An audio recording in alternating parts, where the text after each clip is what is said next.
നമസ്കാരം. ആസാദിയുടെ global news ഡെസ്കിലേക്ക് എല്ലാ മാന്യപ്രേക്ഷകരെയും സ്വാഗതം ചെയ്യുകയാണ്. വേൾഡ് കപ്പ് തകൃതിയായി നടക്കുകയാണല്ലോ. ഈ കഴിഞ്ഞ ദിവസം ഈജിപ്തും അർജൻറ്റീനയും തമ്മിലുള്ള മത്സരം വലിയ വിവാദങ്ങളായി ലോകം മുഴുവൻ, പ്രത്യേകിച്ചും ഫുട്ബോൾ കളി പ്രേമികളൊക്കെ ചർച്ച ചെയ്തുകൊണ്ടിരിക്കുകയാണ്. രണ്ട് പക്ഷമായി തിരിഞ്ഞെന്ന് വേണമെങ്കിൽ പറയാം. പക്ഷം തിരിഞ്ഞപ്പോൾ കൾച്ചറലി അതുപോലെ തന്നെ മതവിശ്വാസത്തിൻ്റെ പേരിൽ വലിയ ചേരിതിരിവ് ഉണ്ടാക്കിക്കൊണ്ട് ഈ അർജൻറ്റീന ഈജിപ്റ്റ് മത്സരം തീർന്നിരിക്കുകയാണ്. ഫുട്ബോൾ കളി അധികം ഫോളോ ചെയ്തിട്ടില്ലാത്തവർക്ക് വേണ്ടി ചെറിയ ഒരു വിവരണം പറയാം. ഇപ്പോൾ വേൾഡ് കപ്പ് നടക്കുമ്പോൾ 16 ടീമുകളുടെ ആ ഒരു ലെവലിലുള്ള മത്സരത്തിൽ നോക്കൗട്ട് റൗണ്ടാണ് കേട്ടോ. അതായത് മത്സരം ജയിക്കുന്നവർ മാത്രമേ മുമ്പിലേക്ക് പോവുകയുള്ളൂ. കളി ഈജിപ്തും അർജൻറ്റീനയും തമ്മിലായിരുന്നു. കളിയുടെ ആദ്യത്തെ ഏതാണ്ട് 70 മിനിറ്റുകൾ ഈജിപ്റ്റ് 2 ഗോളുകൾക്ക് മുന്നിട്ട് നിൽക്കുകയായിരുന്നു. അപ്പോൾ തന്നെ ഈജിപ്റ്റിനെ സപ്പോർട്ട് ചെയ്യുന്ന ആളുകളും, പ്രത്യേകിച്ച് നമുക്കറിയാമല്ലോ, അറബ് മുസ്ലിം രാജ്യങ്ങളാണ് ഈജിപ്റ്റിനെ സപ്പോർട്ട് ചെയ്യുന്നത്. ഒരു മുസ്ലിം ഭൂരിപക്ഷ ദേശമെന്ന നിലയിൽ ഈ പറഞ്ഞ അറബ് ദേശങ്ങളുടെ മുഴുവൻ സപ്പോർട്ട് അല്ലെങ്കിൽ ഫാൻ ഫോളോയിങ് ഈജിപ്തിനുണ്ട്. അങ്ങനെ ഒരുപക്ഷെ ആദ്യമായിട്ട് ഈജിപ്റ്റ് ക്വാർട്ടർ ഫൈനലിലേക്ക് കടക്കും എന്നൊക്കെ പ്രതീക്ഷിച്ച് നിൽക്കുന്ന സമയത്താണ് മത്സരത്തിൻ്റെ അവസാനത്തെ ഏതാണ്ട് 10 മിനിറ്റുകൾക്ക് അകമായിട്ട് 3 ഗോളുകൾ തിരിച്ചടിച്ച് നാടകീയമായിട്ട്, വേണമെങ്കിൽ സൂപ്പർ നാച്ചുറലി എന്ന് പറയാം, മെസ്സിയുടെ അർജൻറ്റീന ജയിക്കുവാനിടയായി തീർന്നു. അതോടുകൂടെ വിവാദങ്ങൾ കെട്ടഴിച്ചു വിട്ട പോലെ പ്രചരിക്കുവാൻ തുടങ്ങി. ഇത് മാച്ച് ഫിക്സിംഗ് ആണ്. അതായത് മെസ്സിയെയും കൂട്ടരെയും അതിര് കടന്ന് സഹായിച്ചതുകൊണ്ടാണ് അവർക്ക് വിജയിക്കാൻ കഴിഞ്ഞതെന്നൊക്കെ ഈജിപ്ഷ്യൻ കളിക്കാരും കോച്ചും പിന്നെ ഈജിപ്റ്റിനെ സപ്പോർട്ട് ചെയ്ത ഈ പറഞ്ഞ ആളുകളുമൊക്കെ പ്രചരിപ്പിക്കുവാൻ തുടങ്ങി. അതോടുകൂടെ വിഷയം കളിപ്രേമികളുടെ ഇടയിൽ ചർച്ചയായി. ഈ മത്സരം ചർച്ചയാകാൻ മറ്റൊരു കാരണവുമുണ്ട്. മത്സരം നടക്കുമ്പോൾ തന്നെ ഗാലറിയിൽ അർജൻറ്റീനയെ സപ്പോർട്ട് ചെയ്യുന്ന ഒരു കാഴ്ചക്കാരൻ ഒരു ഇസ്രായേൽ ഫ്ലാഗ്, അതായത് അർജൻറ്റീനയുടെ സപ്പോർട്ടറാണ്, സ്റ്റേഡിയത്തിൽ ഒരു ഇസ്രായേലിൻ്റെ ഫ്ലാഗ് ഉയർത്തി കാണിച്ചു. അത് ഇസ്രായേലിനെ സപ്പോർട്ട് ചെയ്യുന്ന ആളുകൾ ഒക്കെ ഈ അർജൻറ്റീനയെ സപ്പോർട്ട് ചെയ്യുന്നവരാണെന്ന് വരുത്തി തീർക്കുവാൻ കാരണമായി തീർന്നു. അതിൻ്റെ ഒരു പ്രതികരണം എന്ന വണ്ണം ഈജിപ്തിൻ്റെ കോച്ച് ഒരു പാലസ്തീനിയൻ ഫ്ലാഗ് എടുത്ത് വീശി കാണിച്ചു. അപ്പോൾ ചുരുക്കി പറഞ്ഞാൽ 2 ചേരിയായിട്ടങ്ങ് തിരിയുകയാണ്. ഒരു ഭാഗത്ത് ഇസ്രയേലിനെ അനുകൂലിക്കുന്ന വെസ്റ്റേൺ രാജ്യങ്ങൾ, വേണമെങ്കിൽ ക്രിസ്ത്യൻ രാജ്യങ്ങളെന്ന് വിളിച്ചു, മറുഭാഗത്ത് പാലസ്തീനെ അനുകൂലിക്കുന്ന അറബ് ഈജിപ്റ്റ് ആരാധകർ, രണ്ടായിട്ടങ്ങ് ചേരിതിരിയുകയാണ്. അങ്ങനെ ഓൾറെഡി ചേരിതിരിച്ചിൽ മത്സരം നടക്കുമ്പോൾ തന്നെ ചില ഗസ്റ്റേഴ്സ് അതിലൂടെ പ്രചരിപ്പിക്കപ്പെട്ട ശേഷമാണ് കളിയിൽ നാടകീയമായിട്ട് അർജൻറ്റീന ജയിക്കുന്നത്. അർജൻറ്റീന ജയിച്ചു കഴിഞ്ഞപ്പോൾ ഈജിപ്തിൻ്റെ താരങ്ങളിൽ നിന്നും അതുപോലെ തന്നെ സപ്പോർട്ട് ചെയ്യുന്നവരിൽ നിന്നും വലിയ ആരോപണങ്ങളാണ് ഉയർന്നു വന്നത്. ഈജിപ്തുകാരുടെ കോച്ച് തന്നെ കൈ ഇങ്ങനെ പിണച്ച് എക്സ് അടയാളം കാണിക്കുന്ന ഒരു സൈനുണ്ട്. അതായത് റേഷ്യൽ ഡിസ്ക്രിമിനേഷനെ സൂചിപ്പിക്കുന്ന ഒരു പ്രൊട്ടസ്റ്റ് സൈനാണ് ഇത് കാണിച്ചു. അതായത് ഞങ്ങൾക്കെതിരെ വംശീയമാകുന്ന ഒരു ഡിസ്ക്രിമിനേഷൻ ഉണ്ടായിരിക്കുന്നു എന്നാണ് കോച്ച് കാണിച്ച ആ ഒരു ഗസ്റ്റർ, ആ ഒരു സൈൻ്റെ അടയാളം. അത് ഫിഫ അംഗീകരിച്ച ഒരു സൈനാണ്. ചുരുക്കി പറഞ്ഞാൽ ഈജിപ്തുകാർ പറയുന്നത് അർജൻറ്റീനയെയും മെസ്സിയെയും അതിന് വിട്ട് സഹായിച്ചിട്ടാണ് അവർ ഈ കളിയിൽ ജയിച്ചതെന്നാണ്. എന്നാൽ സത്യത്തിൽ ആ കളി ശ്രദ്ധിച്ചു കഴിഞ്ഞാൽ നമുക്കറിയാൻ പറ്റും, ആദ്യം 2 ഗോളിന് ഈജിപ്റ്റ് മുന്നിട്ട് നിന്നെങ്കിലും മത്സരത്തിൻ്റെ അവസാനത്തെ 10 മിനിറ്റിൽ കരുത്തരായ അർജൻറ്റീന വളരെ കൃത്യതയുള്ള ഗോളുകൾ, 3 ഗോളുകളും വളരെ കൃത്യതയുള്ള ഗോളുകളാണ്. ആ ഗോളുകൾ അടിച്ച് അവർ മത്സരം തിരിച്ചു പിടിക്കുകയാണ് ചെയ്തത്. ഇതിനകത്ത് ഡിവൈൻ ഇൻ്റർവെൻഷൻ ഉണ്ടോ? ഈ പ്രാവശ്യത്തെ വേൾഡ് കപ്പ് ആരംഭം മുതൽ തന്നെ ഇങ്ങനെയുള്ള വിശ്വാസങ്ങളെക്കുറിച്ചൊക്കെ ചർച്ച ചെയ്യുന്നൊരു വേൾഡ് കപ്പാണ്. നേരത്തെ തന്നെ ഞാൻ ഒരു പാഠഭേദം ചെയ്തിരുന്നു. ഇംഗ്ലണ്ടിൻ്റെ ക്യാപ്റ്റൻ അദ്ദേഹം കളിച്ച കളിയിൽ അദ്ദേഹം ഗോൾ അടിക്കാതിരിക്കാൻ വേണ്ടി ഒരു ആഫ്രിക്കക്കാരനായ മന്ത്രവാദി തൻ്റെ മന്ത്രവിദ്യകൾ പ്രയോഗിച്ചെന്നും അതുകൊണ്ടാണ് ഈ പറഞ്ഞ ക്യാപ്റ്റന് ആഫ്രിക്കൻ രാജ്യവുമായിട്ടുള്ള മത്സരത്തിൽ ഗോളടിക്കാൻ കഴിയാതിരുന്നതെന്നും പിന്നീട് ആ മത്സരത്തിന് ശേഷം ഈ മന്ത്രവാദി തന്നെ പ്രഖ്യാപിച്ചു, ഇംഗ്ലണ്ടിൻ്റെ ക്യാപ്റ്റനെ ആ ഒരു സ്പെൽ, ആ ഒരു മാന്ത്രിക വലയത്തിൽ നിന്ന് ഞാൻ റിലീസ് ചെയ്തിരിക്കുകയാണ്, അടുത്ത കളിയിൽ അദ്ദേഹം ഗോളടിക്കും എന്നൊക്കെ പറഞ്ഞു. അടുത്ത കളിയിൽ പുള്ളി ഗോളടിച്ചു. അതുകൊണ്ടൊക്കെ തന്നെ ഇങ്ങനെയുള്ള കാര്യങ്ങളൊക്കെ ഈ വേൾഡ് കപ്പിൻ്റെ ആരംഭം മുതൽ ചർച്ചയായിരിക്കുകയാണ്. ഇവിടെ ഇപ്പം ചോദ്യം, പ്രത്യേകിച്ചും ഈ ക്രിസ്ത്യൻ വിശ്വാസമുള്ളവരൊക്കെ ഇപ്പോൾ പ്രചരിപ്പിക്കുന്നത് മെസ്സിയോട് ദൈവത്തിന് പ്രത്യേക സ്നേഹമുണ്ട്, അതുകൊണ്ടാണ് ഇവിടെ മെസ്സിയുടെ ടീം ജയിച്ചത്. അല്ലെങ്കിൽ ഈ 16 റൗണ്ടിൽ തന്നെ മെസ്സി അർജൻറ്റീന പുറത്തു പോകുമായിരുന്നു. മെസ്സി ഇല്ലാത്ത വേൾഡ് കപ്പ് ഇനിയും ക്വാർട്ടർ മുതൽ അങ്ങോട്ട് കാണേണ്ടി വരുമായിരുന്നു. അതുകൊണ്ട് ദൈവം ഇടപെട്ടതാണെന്ന് ഈ പാശ്ചാത്യരാകുന്ന അർജൻറ്റീനയെ സപ്പോർട്ട് ചെയ്യുന്ന ക്രിസ്ത്യൻ ഫാൻസൊക്കെ പറയാൻ തുടങ്ങി. മറുഭാഗത്ത് ഈജിപ്തുകാരുടെ ഒരു കളിക്കാരൻ പറഞ്ഞത്, എന്താണെങ്കിലും ഇവിടെ അനീതിയാണ് സംഭവിച്ചിരിക്കുന്നത്, കള്ളക്കളി കളിച്ചാണ് അവർ ജയിച്ചിരിക്കുന്നത്, അള്ള നോക്കിക്കോളും, അള്ളയുടെ കയ്യിൽ ഞങ്ങൾ ഇതങ്ങ് ഏൽപ്പിക്കുകയാണ്, ദൈവം നോക്കിക്കോളും എന്നൊക്കെ നമ്മൾ പറയത്തില്ലേ, അതുപോലെ ഈജിപ്ഷ്യൻ കളിക്കാരൻ പറഞ്ഞു, ഈ കാര്യം ഞങ്ങൾ അള്ളയുടെ കയ്യിൽ ഏൽപ്പിച്ചിരിക്കുകയാണ്, അനീതി സംഭവിച്ചിരിക്കുന്നു. ഇപ്പോൾ ഒരു മത്സരം നടക്കുകയാണെന്ന് ചുരുക്കം. ഇതിനകത്ത് ഈജിപ്ഷ്യൻ അവർ വിശ്വസിക്കുന്ന ദൈവം അള്ളയാണോ ഇനിയും കാര്യങ്ങൾ കൈകാര്യം ചെയ്യാൻ പോകുന്നത്?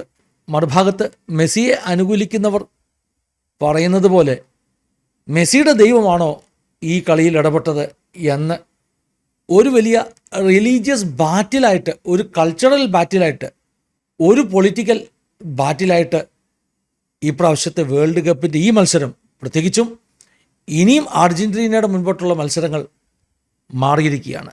എന്താണെങ്കിലും ഇതിനകത്തൊന്നും നമുക്ക് അധികം കമൻറ്റ് പറയാൻ കഴിയില്ല. ഇതൊരു മത്സരമാണ്, കളിയാണ്. എന്താണെങ്കിലും മെസ്സിയെക്കുറിച്ച് ആളുകൾക്ക് അങ്ങനെ ഒരു വിശ്വാസമുണ്ട്.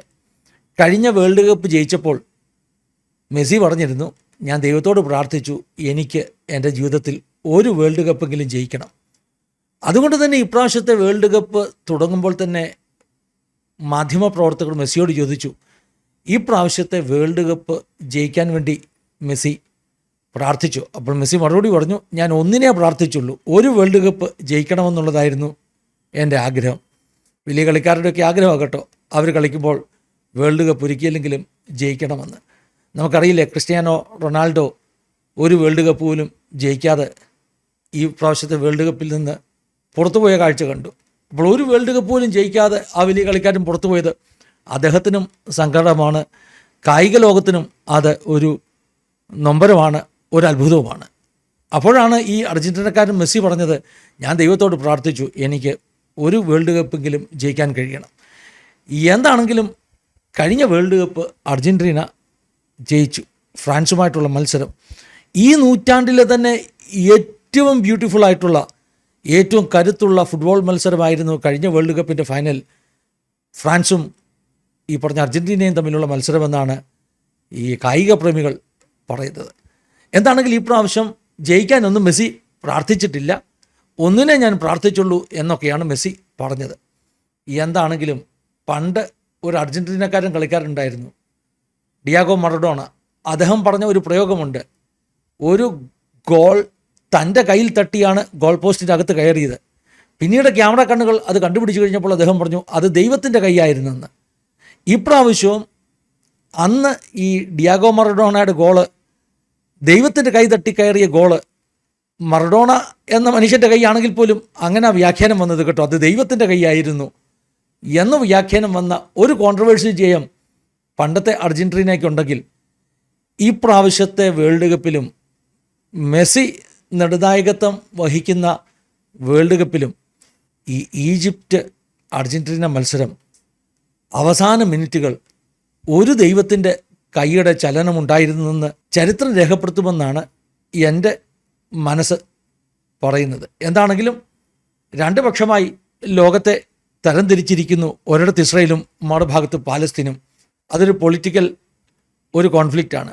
അതോടൊപ്പം തന്നെ അതിനപ്പുറമായ കൾച്ചറൽ അല്ലെങ്കിൽ റിലീജിയസ് ആയിട്ടുള്ള കോൺഫ്ലിക്റ്റ്. മെസ്സിയുടെ ദൈവമാണോ അതോ ഈജിപ്തുകാരുടെ അള്ളാഹു ആണോ കളിയിൽ കൂടുതൽ കരുത്ത് കാണിച്ചത് എന്നുള്ള ചോദ്യം ഈ വേൾഡ് കപ്പിൽ പിന്നെയും ആവർത്തിച്ചു കൊണ്ടിരിക്കുന്നു. കാരണം അങ്ങനെ കൾച്ചറലി റിലീജിയസ്ലി ഈ രണ്ട് പക്ഷമായിട്ട് ആളുകൾ ചിന്തിക്കുവാൻ തുടങ്ങിയിരിക്കുന്നത്. എന്താണെങ്കിലും മെസ്സി പ്രാർത്ഥിച്ചിട്ടില്ല എന്നൊക്കെയാണ് അദ്ദേഹം പറഞ്ഞത് ഇപ്രാവശ്യം വേൾഡ് കപ്പ് ജയിക്കണമെന്ന്. പക്ഷേ ഈ പ്രാവശ്യത്തെ വേൾഡ് കപ്പ് മെസ്സി ജയിച്ചാൽ അത് പ്രാർത്ഥിക്കാതെ ദൈവം മെസ്സിക്ക് കൊടുത്ത ഒരു ബോണസാണെന്ന് നാളെ ആരെങ്കിലും മാധ്യമപ്രവർത്തകർ പറഞ്ഞാൽ എഴുതിയാൽ നമുക്ക് കുറ്റം പറയേണ്ടി വരികയില്ല. കാരണം ഈ ഈജിപ്ഷ്യൻ മത്സരത്തിൽ എന്തോ ഒരു അത്ഭുതം അവസാനത്തെ 10 മിനിറ്റിൽ സംഭവിച്ചു. അത് സൂപ്പർ നാച്ചുറലായിരുന്നു, അതൊരു മിറക്കിളായിരുന്നു എന്ന് മാത്രമാണ് ആസാദിയുടെ പ്രേക്ഷകരോട് എനിക്ക് പറയാനുള്ളത്. ഒരു കാര്യം കൂടി എടുത്തു പറയേണ്ടിയിരിക്കുന്നു. മെസ്സിയുടെ ജീവിതം തന്നെ ഒരു മിറക്കിളാണ്. ഞാൻ കഴിഞ്ഞ ദിവസം ഒരു പാഠഭേദം ചെയ്തിരുന്നു മെസ്സിയുടെ ജീവിത അനുഭവങ്ങളെക്കുറിച്ച്. എങ്ങനെയാണ് മെസ്സി ജീവിതത്തിൽ പ്രതികൂലങ്ങളെ അതിജീവിച്ച് ഒരു കായിക ഇതിഹാസമായി മാറിയതെന്ന് ഒരു പാഠഭേദം ഞാൻ ചെയ്തിരുന്നു. ആ പാഠഭേദത്തിൽ പറഞ്ഞ മെസ്സിയുടെ ചരിത്രം കൂടെ ഈ വീഡിയോടൊപ്പം കാണിക്കുകയാണ്. വീഡിയോ മുഴുവൻ നിങ്ങൾ ബാക്കിയുള്ളത് കൂടെ കാണണം. എന്താണെങ്കിലും ഞാനീ പറഞ്ഞ കൾച്ചറൽ, പൊളിറ്റിക്കൽ, റിലീജിയസ് ബാറ്റിലിൽ ഒരു പക്ഷവും ചേരുന്നില്ല. കളി മുൻപോട്ട് പോകട്ടെ. കളി മുൻപോട്ട് പോകുമ്പോൾ അങ്ങ് ഫൈനൽ വരെ എത്തുമ്പോൾ ഇനിയും ഒത്തിരി അത്ഭുതങ്ങൾ നമ്മൾ കാണാനിരിക്കുന്നു. ആ അത്ഭുതങ്ങൾക്ക് വേണ്ടി നമുക്ക് കാത്തിരിക്കാം. ഹിന്ദിക്കാരുടെ ഭാഷയിൽ ഇതിൻ്റെ മണ്ടയ്ക്ക് വേറൊരു ടിപ്പണിയും ഇനി ഞാൻ ചെയ്യുന്നില്ല. നിങ്ങൾ മെസ്സിയുടെ ജീവചരിത്രം ഒന്ന് കണ്ടു നോക്കിക്കാട്ടെ എന്ന് പറഞ്ഞുകൊണ്ട് ഈ ന്യൂസ് ഡെസ്കിൻ്റെ ഈ എപ്പിസോഡ് ഇവിടെ നിർത്തുകയാണ്. ദൈവം എല്ലാവരെയും സഹായിക്കട്ടെ. വീഡിയോ തുടർന്ന് നിങ്ങൾ കണ്ടാട്ടെ. മെസ്സിയുടെ കുട്ടിക്കാലം മുതലുള്ള കഥകൾ വളരെയധികം ആവേശകരമാണ്. ചെറിയ പ്രായത്തിൽ തന്നെ അദ്ദേഹത്തിന് ചില ഈ പറഞ്ഞ അർജന്റീനിയൻ ക്ലബ്ബുകളിലേക്ക് പ്രവേശനം ലഭിച്ചു. പക്ഷേ 10-13 വയസ്സുള്ളപ്പോൾ ഞെട്ടിക്കുന്ന ഒരു സത്യം പുറത്തു വന്നു. മെസ്സിക്ക് വളരെ പ്രധാനപ്പെട്ട ഒരു ഹോർമോൺ പ്രശ്നമുണ്ട്. അതായത് ഗ്രോത്തിനെ സഹായിക്കുന്ന, വളർച്ചയെ സഹായിക്കുന്ന ഹോർമോൺ മെസ്സിയുടെ ശരീരത്തിൽ പ്രൊഡ്യൂസ് ചെയ്യപ്പെടുന്നില്ല. നമ്മൾ കണ്ടിട്ടില്ലേ, ചില ആളുകൾ ഒരു സമയം കഴിഞ്ഞാൽ പിന്നെ അവരുടെ വളർച്ച നിന്നു പോകും, പിന്നെ അവർക്ക് ഹൈറ്റും വെയിറ്റും വെക്കുകയില്ല. ഇതേ ഒരു കണ്ടീഷൻ, ഒരു ഹോർമോൺ കണ്ടീഷനുള്ള വ്യക്തിയായിരുന്നു മെസ്സി എന്ന് പറയുമ്പോൾ ആ മെസ്സി എങ്ങനെയാണ് ഇപ്രകാരം ഒരു കായിക അത്ഭുതമായി മാറിയത് എന്ന് പറയുമ്പോൾ അത് വളരെ ത്രസിപ്പിക്കുന്ന ഒരു അനുഭവമാണ്. 10-13 വയസ്സുള്ളപ്പോൾ ക്ലബ്ബുകളിലൊക്കെ കളിച്ച് മിടുക്കനായി വരുമ്പോഴാണ്, ഒരു സാധാരണ കുടുംബത്തിലെ വ്യക്തിയാണെന്ന് മനസ്സിലാക്കണം. വലിയ പണമോ ഒന്നുമുള്ള ഒരു കുടുംബത്തിലെ വ്യക്തിയൊന്നുമല്ല. പക്ഷേ അദ്ദേഹത്തിന് പെട്ടെന്ന് ഇങ്ങനെ ഒരു രോഗം കണ്ടുപിടിക്കപ്പെടുകയാണ്. ഹോർമോൺ ഡെഫിഷ്യൻസി കൊണ്ട് മെസ്സിക്ക് ഇനി ഹൈറ്റ് ഒന്നും വെക്കത്തില്ല. കായിക ജീവിതം അവിടെ അവസാനിപ്പിച്ചു. ഇനിയൊരു ഫുട്ബോളറായി തീരുക എന്നുള്ള സ്വപ്നമൊന്നും നടക്കുകയില്ല. പ്രതിവിധിയായിട്ടുള്ളത് ഹോർമോൺ കൃത്യമായ ഇന്റർവെൽസിൽ കുത്തിവെക്കണം. അങ്ങനെ കുത്തിവെച്ച് മെസ്സിയെ ശരിക്കും കുത്തിവെച്ച് വളർത്തണം, ഹോർമോൺ കുത്തിവെപ്പ് കൊടുത്ത് വളർത്തണം എന്നുള്ള ഒരു സ്ഥിതിയായിരുന്നു. ഈ ഹോർമോൺ ചികിത്സയ്ക്ക് വലിയ ചെലവാണ്. മെസ്സിയുടെ പിതാവ് കുറച്ചൊക്കെ പൈസ കഠിനമായി അധ്വാനിച്ച് സ്വരൂപിച്ച് മെസ്സിക്ക് ഹോർമോണൊക്കെ കുത്തിവെച്ച് കുറേ സമയമൊക്കെ മുൻപോട്ട് കൊണ്ടുപോയി. പക്ഷേ അതിനും ഒരു പരിധിയില്ലേ. ഒരു പാവം പിടിച്ച വീട്ടിൽ നിന്ന് എത്രയും അങ്ങനെയുള്ള കാര്യങ്ങളെ സപ്പോർട്ട് ചെയ്യുവാൻ കഴിയും. മെസ്സിയുടെ ക്ലബ്ബുകൾ, അർജന്റീനിയൻ ക്ലബ്ബുകൾ അത്ര ശക്തിയുള്ള ക്ലബ്ബുകളല്ല, അത്ര പാങ്ങുള്ള ക്ലബ്ബുകളല്ല ഈ പറഞ്ഞതുപോലെ വലിയ ഹോർമോൺ ചികിത്സകൾക്കൊന്നും സഹായം കൊടുക്കുവാൻ. അത് തന്നെയല്ല ഈ 13 വയസ്സുള്ള ചെറുക്കനെ കുത്തിവെപ്പ് കൊടുത്ത് വളർത്തിയെടുത്തിട്ട് അവൻ്റെ ഭാവിയിൽ അവൻ എന്തായി തീരുമെന്നൊന്നും ആളുകൾക്കൊരു പ്രതീക്ഷ ഇല്ലാത്തൊരവസ്ഥയായിപ്പോയി. അങ്ങനെ ഇരിക്കുമ്പോഴാണ് ബാഴ്സലോണ എന്ന് പറയുന്ന ഫുട്ബോൾ ക്ലബ്ബ് മെസ്സിയെ ശ്രദ്ധിക്കുന്നതും മെസ്സിയെ ആ ക്ലബിലേക്ക് തിരഞ്ഞെടുക്കുന്നത്. ശരിക്കും അവിടെയാണ് മെസ്സിയുടെ ജീവിതത്തിൻ്റെ വഴിത്തിരിവുണ്ടായത്. ബാഴ്സലോണയുടെ ക്ലബ്ബുമായിട്ട് മെസ്സിയുടെ കോൺട്രാക്റ്റ് സൈൻ ചെയ്യുന്നത് ഒരു വെള്ളപ്പേപ്പർ കിട്ടാനില്ലാഞ്ഞത് കൊണ്ട് അവിടെ ഒരു ഹോട്ടലിൽ ഒരു നാപ്കിൻ, നമ്മുടെ ഭാഷയിൽ ഒരു ടിഷ്യൂ പേപ്പർ, ആ ടിഷ്യൂ പേപ്പറിൻ്റെ മുകളിലാണ് ബാഴ്സലോണയുടെ ആ ഒരു അതോറിറ്റിയിലുള്ള ആള് മെസ്സിയുടെ കോൺട്രാക്റ്റ് എഴുതി സൈൻ ചെയ്ത് കൊടുക്കുന്നത്. ശരിക്കും ഒരു നാപ്കിൻ്റെ മുകളിൽ കോൺട്രാക്റ്റ് എഴുതി സൈൻ ചെയ്ത് ബാഴ്സലോണ ക്ലബിലേക്ക് മെസ്സി ചേർക്കപ്പെട്ടപ്പോൾ ബാഴ്സലോണക്കാർ ഒരു കാര്യം കൂടി ചെയ്തു, അവൻ്റെ ചികിത്സാ ചെലവ് മുഴുവൻ ഏറ്റെടുത്തു. അതായത് മെസ്സിയെ ഹോർമോൺ കുത്തിവെച്ച് വളർത്താനുള്ള ഉത്തരവാദിത്വം അവരുടേതായിട്ട് മാറി. അതുകൊണ്ട് തന്നെ ബാഴ്സലോണ നല്ല ട്രീറ്റ്മെൻറ്റ് കൊടുത്തു, കൃത്യമായ ഹോർമോൺ കുത്തിവെപ്പുകൾ കിട്ടി. അങ്ങനെ ശരിക്കും പറഞ്ഞാൽ ബാഴ്സലോണ മെസ്സിയെ വളർത്തിയെടുത്തു, ലിറ്ററലി വളർത്തിയെടുത്തു എന്ന് പറഞ്ഞാൽ കുത്തിവെച്ച് ഹൈറ്റും വെയിറ്റും കൊടുത്ത് വളർത്തിയെടുത്ത ഒരു താരമാണ് മെസ്സി. പിന്നെ മെസ്സി കളിക്കാൻ തുടങ്ങിക്കഴിഞ്ഞപ്പോൾ ബാഴ്സലോണയ്ക്ക് വേണ്ടിയും പിന്നെ ആദ്യത്തെ അർജന്റീനയ്ക്ക് വേണ്ടിയുള്ള വേൾഡ് കപ്പിലൊക്കെ കളിക്കാൻ തുടങ്ങിയപ്പോൾ തന്നെ അവനൊരു അത്ഭുതമായി മാറുകയാണ്. ഇപ്പോഴും നമുക്കറിയാമല്ലോ, മറ്റ് സ്പോർട്സ് താരങ്ങൾ ഫുട്ബോളേഴ്സുമായിട്ടൊക്കെ താരതമ്യം ചെയ്താൽ ഈ പറഞ്ഞ ഹൈറ്റിൻ്റെ കാര്യത്തിലൊക്കെ അല്പം കുറവാണ് മെസ്സിക്ക്. കാരണം ഈ ഒരു ഹോർമോൺ പ്രശ്നമായിരുന്നു. പക്ഷെ എന്നാലും തൻ്റെ പന്തടക്കം കൊണ്ട്, തൻ്റെ കളിവിരുത് കൊണ്ട് അദ്ദേഹം അതിനെയൊക്കെ, ആ ലിമിറ്റേഷൻസിനെയൊക്കെ അതിജീവിച്ച് ഇന്ന് ലോക ഫുട്ബോളിൻ്റെ നെറുകയിൽ നിൽക്കുകയാണ്. മെസ്സിയുടെ പന്തടക്കത്തെക്കുറിച്ച്, ഫുട്ബോൾ കളിയുടെ മികവിനെക്കുറിച്ച് മാത്രമല്ല ഞാൻ പറയാൻ ആഗ്രഹിക്കുന്നത്, അദ്ദേഹത്തിൻ്റെ ജീവിതത്തെ എങ്ങനെയാണ് അദ്ദേഹം കൈപ്പിടിയിൽ ഒതുക്കി നിർത്തിയിരിക്കുന്നത് എന്നുകൂടെ പറഞ്ഞേ പറ്റുകയുള്ളൂ. ഒന്നാമത് പറയേണ്ടത് അദ്ദേഹത്തിൻ്റെ കുടുംബജീവിതത്തിൽ താൻ കൊടുക്കുന്ന ഇമ്പോർട്ടൻസ് ആണ്. മെസ്സി പലപ്പോഴും പറഞ്ഞിട്ടുണ്ട്, തൻ്റെ ജീവിതത്തിൽ ഏറ്റവും പ്രധാനപ്പെട്ടത് തൻ്റെ ഫാമിലിയാണ്, തൻ്റെ കുടുംബമാണ്. മറ്റ് പല കായിക താരങ്ങളും അല്പം പോപ്പുലറൊക്കെ ആയിക്കഴിയുമ്പോൾ, വലിയ സെലിബ്രിറ്റീസ് ആയിക്കഴിയുമ്പോൾ ഈ പറഞ്ഞ ഒത്തിരി വിവാദങ്ങളിൽ, പ്രത്യേകിച്ചും സ്ത്രീ വിഷയങ്ങളിലൊക്കെ ഒത്തിരി വിവാദങ്ങളിൽ പോയി വീഴും. ഒരുവിധപ്പെട്ട താരങ്ങളൊക്കെ പല ഡിവോഴ്സും പല ബന്ധങ്ങളും അങ്ങനെയുള്ള പല കഥകളും വിവാദങ്ങളും ഒക്കെ ഉള്ളവരാണ്. പക്ഷെ മെസ്സിയുടെ ജീവിതത്തിൽ അങ്ങനെ ഒരു കഥ പോലും കേൾപ്പിച്ചില്ല എന്ന് മാത്രമല്ല, തൻ്റെ ബാല്യകാലം മുതലുള്ള തൻ്റെ ബാല്യകാല സുഹൃത്ത്, തൻ്റെ കൂടെ വളർന്നു വന്ന ആ പെൺകുട്ടിയെ തന്നെ വിവാഹം കഴിച്ചു. മാത്രമല്ല ആ പെൺകുട്ടിയോട് ഫെയ്ത്ത്ഫുൾ ആയിട്ട് ഇന്ന് വരെ മെസ്സി ജീവിക്കുന്നു. 3 കുട്ടികളാണ് അവർക്ക് ഉള്ളത്. ഞാൻ ഇങ്ങനെയാണ് കേട്ടിട്ടുള്ളത്, മെസ്സി ഏതെങ്കിലും ഒരു ഫോട്ടോയ്ക്ക് പോസ്റ്റ് ചെയ്യുമ്പോൾ ഒരു ആരാധിക വന്ന് മെസ്സിയോടൊരു ഫോട്ടോ എടുക്കാൻ ആവശ്യപ്പെട്ടാൽ കൂടെ ഫോട്ടോയ്ക്ക് പോസ്റ്റ് ചെയ്യുമ്പോൾ മെസ്സി കൃത്യമായ അകലം ആ ഒരു സ്ത്രീയുമായിട്ട് പാലിക്കും. തൊട്ടുരുമി നിന്നോ തോളത്ത് കൈയിട്ടോ ഒന്നും മെസ്സി ഫോട്ടോ എടുക്കുവാൻ സമ്മതിക്കത്തില്ല. മാത്രമല്ല അബദ്ധത്തിൽ പോലും അവരുടെ ശരീരത്തിൽ കൈയൊന്നും സ്പർശിക്കാതിരിക്കാൻ മെസ്സി തൻ്റെ കൈ ഒരു സൈഡിലേക്ക് ഒതുക്കി മാറ്റി പിടിച്ചൊക്കെ മാത്രമേ മറ്റൊരു സ്ത്രീയുമായിട്ട് താൻ ഫോട്ടോ എടുക്കത്തുള്ളൂ. മെസ്സി അതിനെക്കുറിച്ച് പറയുന്നത്, ഒരു ഫോട്ടോയിൽ പോലും എൻ്റെ ഭാര്യയ്ക്ക് സംശയം തോന്നുന്ന ഒരു സീൻ ഉണ്ടാക്കുവാൻ ഞാൻ സമ്മതിക്കത്തില്ല. ഇതൊക്കെ വളരെ എക്സംപ്ലറിയാണ്, അനുകരിക്കേണ്ട മാതൃകയാണ്. മെസ്സി ഒരു നല്ല ക്രിസ്ത്യനായിട്ട് അറിയപ്പെടുമ്പോൾ തന്നെ മെസ്സി തൻ്റെ ജീവിതത്തെ എങ്ങനെ ഒതുക്കി നിർത്തിയിരിക്കുന്നു, നിയന്ത്രിച്ച് നിർത്തിയിരിക്കുന്നു എന്നുള്ള പാഠവും ആസാദിയുടെ പ്രേക്ഷകർക്ക് വേണ്ടി കൈമാറുകയാണ്. വേൾഡ് കപ്പ് സീസൺ ആയതുകൊണ്ട് ഇങ്ങനെ കുറേ നല്ല പാഠങ്ങൾ പറഞ്ഞു തരാം എന്ന് ഓർത്തു.